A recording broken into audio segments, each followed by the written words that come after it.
Assalamualaikum warahmatullahi wabarakatuh. Selamat pagi anak-anak. Nah, sekarang kita akan belajar mengenai mata pelajaran Bahasa Indonesia, IPS, dan juga PPKN. Nah, di masa pandemi ini, kalian harus tetap menerapkan 5M ya. Yang pertama, harus memakai masker, sering mencuci tangan, menjaga jarak, dan juga mengurangi keramaian, dan mengurangi mobilitas. Nah, sekarang kita akan belajar mengenai mata pelajaran Bahasa Indonesia ya.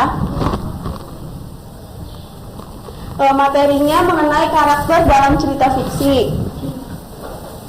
Nah, sebelum ke materi, sekarang Ibu ingin bertanya ya, di sini ada yang tahu apa yang dimaksud dalam cerita fiksi? Nah, iya, cerita fiksi ini merupakan suatu cerita dari pengarang atau imajinasi dalam ceritanya. Nah, terus di sini juga apakah ada yang pernah membaca cerpen atau dongeng? Ya, nah cerita fiksi ini salah satu contohnya dapat kita ambil di sebuah cerpen dan juga dongeng atau juga novel.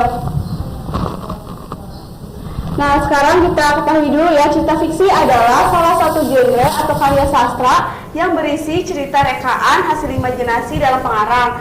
Nah, imajinasi ini pengarang teks dalam cerita fiksi diolah berdasarkan pengalamannya, pandangan, kecendikiaan, wawasan, penilaian terhadap berbagai peristiwa nyata maupun peristiwa hasil rekaan yang semata.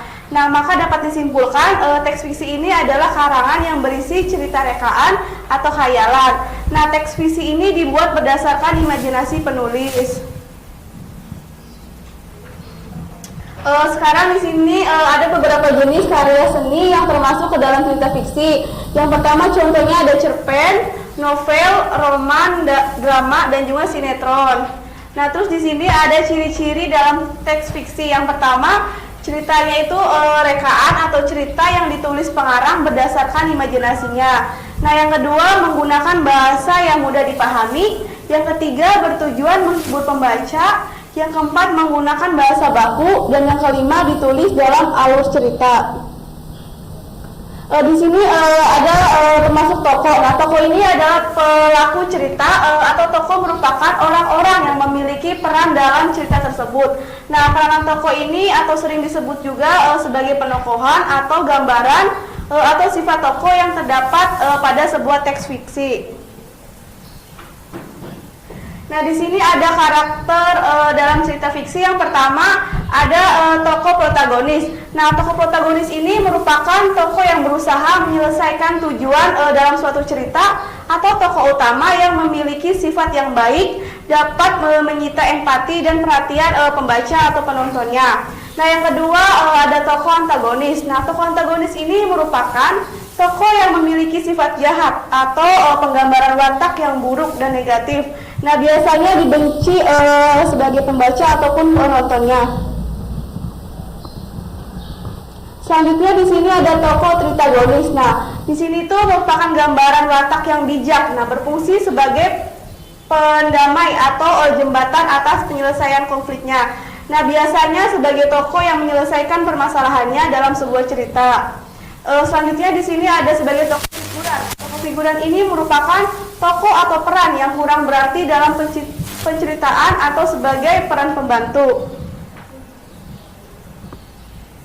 Nah, selanjutnya kita akan belajar mengenai ilmu pengetahuan sosial yang materinya tentang perilaku positif masyarakat dalam makna proklamasi. Nah, di sini ada perilaku positifnya itu yang pertama mencintai dan menggunakan produk dalam negeri, yang kedua tindakan merusak lingkungan hidup, dan yang ketiga ikut serta memelihara fasilitas umum, dan yang keempat ada ikut serta dalam pembangunan bangsa, yang kelima mentaati peraturan yang ada, dan yang keenam melestarikan budaya bangsa.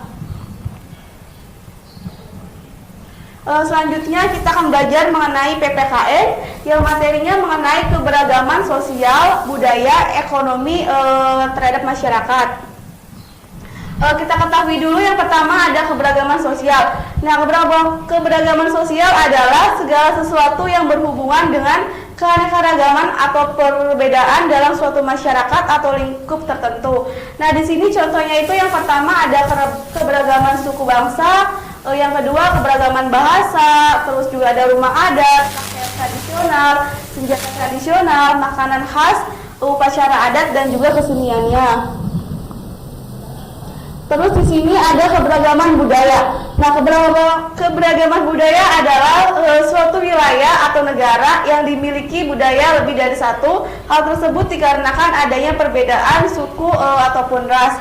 Nah, contohnya ini ada suku, ras, agama, alat musik dan juga lagu daerah.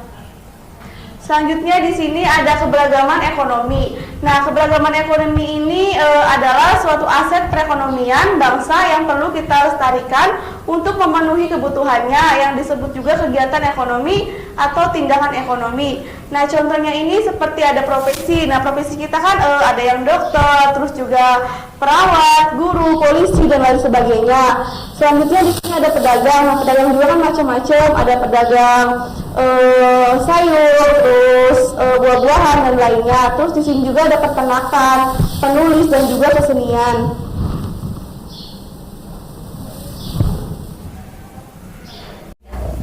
Nah, mungkin itu saja yang dapat Ibu sampaikan. Kurang lebihnya mohon maaf. Wabillahi taufiq wal hidayah. Wassalamualaikum warahmatullahi wabarakatuh.